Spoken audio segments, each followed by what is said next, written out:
she was a human computer, then she was the only computer with a sense of humor. First book on homosexuality was written by her. The World of Homosexuals. The World of Homosexuals in 1977. She wrote 20 books in 2 years. Including cookery books. She also wrote a crime thriller. Crime thriller. Okay, that's interesting. Your next release is Shakuntala Devi. Yes. Tell us, why did you choose that film in the first place? You know, Shakuntala Devi is the most fascinating woman I've come to know lately. Okay, everyone knew she was a human computer, and you know, I remember seeing those ads in the papers where she would have astrology sessions.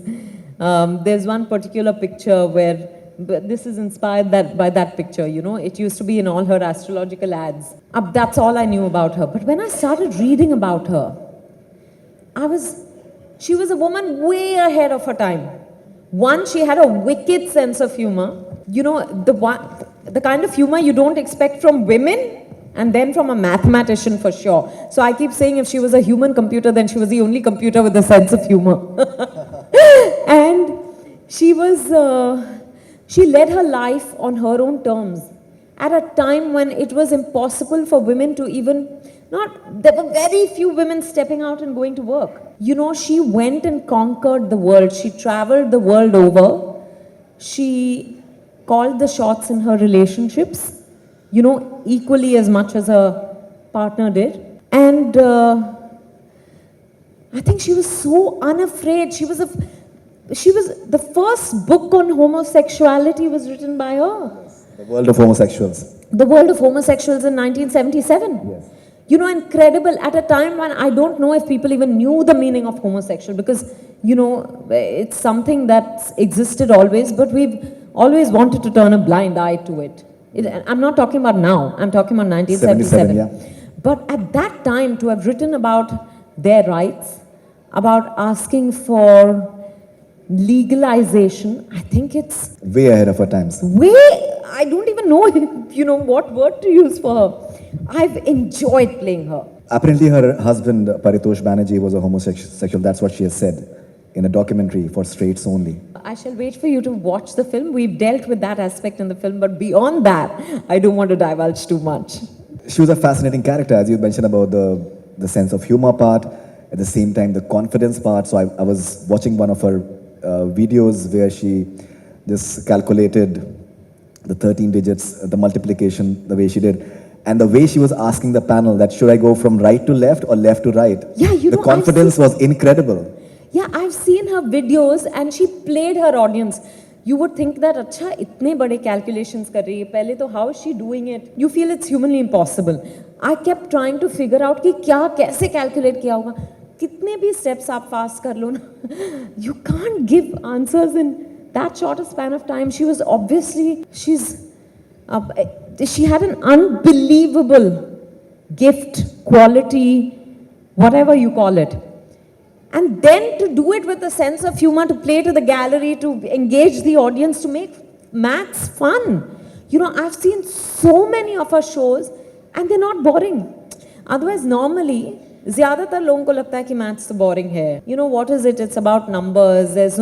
Everyone likes stories, but she just made it so much fun. She made it accessible also. She taught you tricks. She used Vedic maths.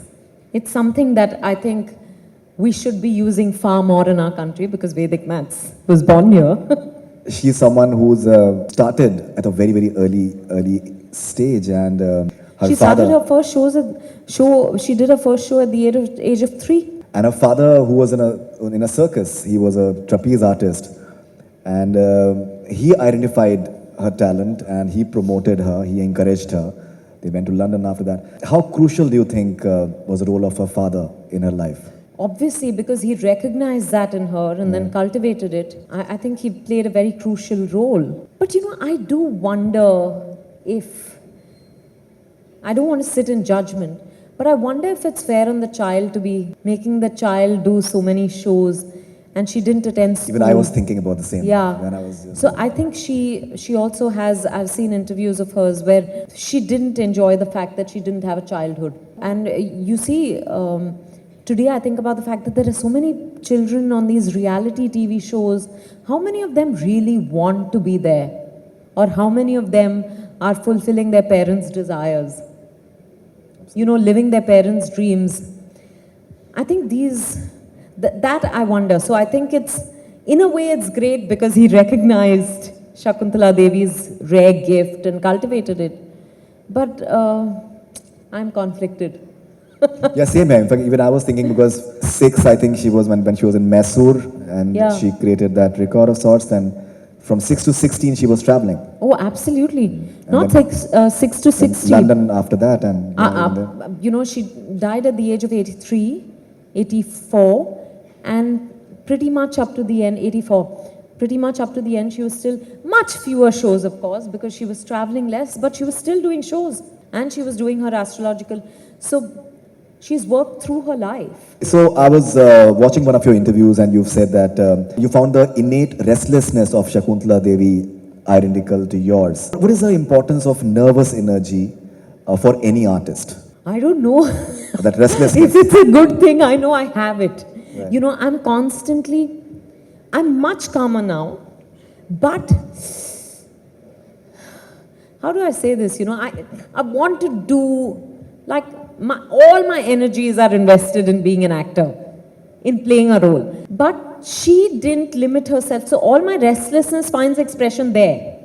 But with her, she was, of course, the human computer, traveling the world, doing shows. She wrote books. She wrote 20 books in 2 years. Including cookery books. Including cookery books, including, you know, how to make maths fun and all those. Astrology. Yeah, astrology. Then she did her, you know, she started doing astrology professionally. And then she also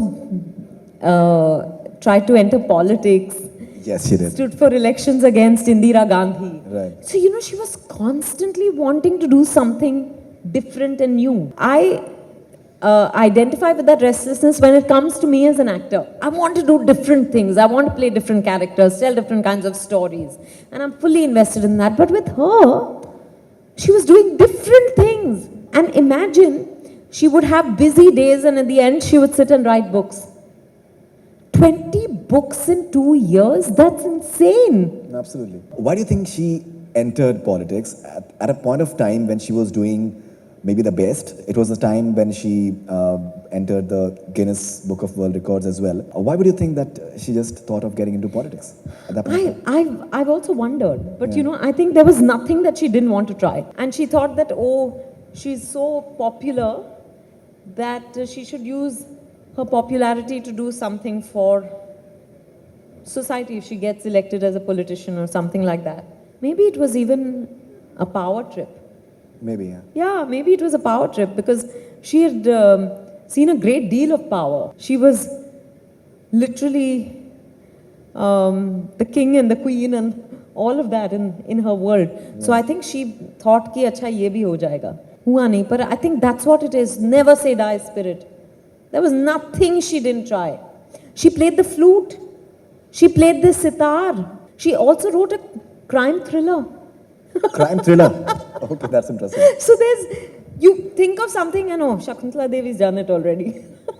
So I was watching one of her interviews and she has said that nobody challenges me. I challenge myself. Yeah. So while I was watching that, I immediately thought that this is exactly how Vidya Balan functions as well. We've seen her over the period of time because you challenge yourself. You've always set new parameters for yourself. What is it that you have personally learned from Shakuntala Devi and her life? What have I learned from Shakuntala Devi is there are some realizations that I can't share now because I'll be giving away things about the story. But I can tell you that as a woman, I admire the fact that she wanted to conquer the world and she went ahead and did it without any guilt, without being apologetic. And she celebrated herself. You know, we all thought she actually believed that she owned the world. I think that is something that I keep reminding myself of. Because especially at a time which was, you know, I wasn't even born in 77. You know, or at the time when she was at the peak of her career. I think that that zest for life, that never say die spirit, that, you know, like you said, no one challenges me, I challenge myself, I'm the best in my world. To believe that and not slip up once, because when you go through her life, I've also spoken to her daughter and her son-in-law and everyone says the same thing, that she never doubted herself. I think that, when you don't doubt yourself at all, I think it's unbelievable, especially as a woman. So the film is directed by Anu Menon. It is written by Anu Menon and Nayanika Mehtani, with dialogues by Ishita Moitra. Yeah. So many women. So many women. And Keiko, who's the cinematographer. Great. And our co-producer on the film is also a woman, Shikha. There's also Redita here. So too many women on our, you know, the editor is Antara, who's a woman. The production designer was a woman. So we were surrounded by women, and I've never been surrounded by so many women. I like that little male energy. But I enjoyed, it was truly collaborative. And without taking away from any of the men I've worked with, I must say, this was one set where there were no egos, there were no games being played. You know, there was no one-upmanship. Everyone was working towards the film. And you have Amit Sar, I believe, and Sania Malhotra there as well. Yeah, and Jishu Sengupta. Jishu Sengupta is playing your father, from what I understand. Shakuntala's husband. Shakuntala's husband. Okay. Jishu Sengupta is playing Shakuntala's husband. Shakuntala's husband. Oh, okay. That's interesting. All right. And I was watching one of her interviews, another interviews of Shakuntala Devi, and she said that I've traveled all across the world. I've not been to China and Russia. And the reason that she gave for that was that they don't believe, they're a communist country and they don't believe in God. And I'm someone who has a deep faith in God. So I was immediately reminded of your character from Mission Mangal. It's a scientist but believes in the supreme power and that impossible can happen because of that. She did end up going to Russia. She did? Yeah, Okay. she did end up going to Russia. So I think she was also, you know, so quick-witted. Agar jawab nahi hai to jawab bana lo. She was one of those people. I'm a person of great faith.